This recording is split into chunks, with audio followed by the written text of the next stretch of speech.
ஒரு நாள் மோஷன் போகணும்னு சொன்னால் என்ன கதிக்காவீங்க, ஒரு நாள் தூக்கம் போச்சுன்னா பைத்தியமாக இல்லாத மறுநாள் இருக்கு. இதற்கெல்லாம் நன்றி செலுத்த மாட்டீர்களா? பூசாரி அவன் தூங்க வச்சவங்கள யார் உங்களை கவனித்துக் கொண்டிருப்பது? நாள் முழுவதும், பகல் முழுவதும், இரவு முழுவதும்.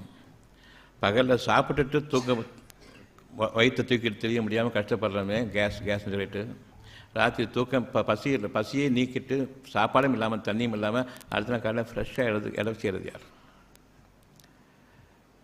இறைவனால் எதுவும் முடியும் என்பதற்கு இதை விட அத்தாட்சி என்ன?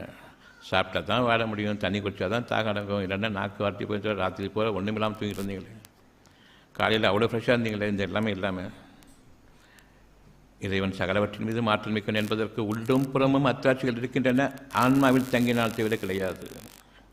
மனிதர்களுடைய அறிவை கொண்டு என்னை மேலும் மேலும் மோசமாக்க முடியுமே தவிர சுகமான வாழ்க்கை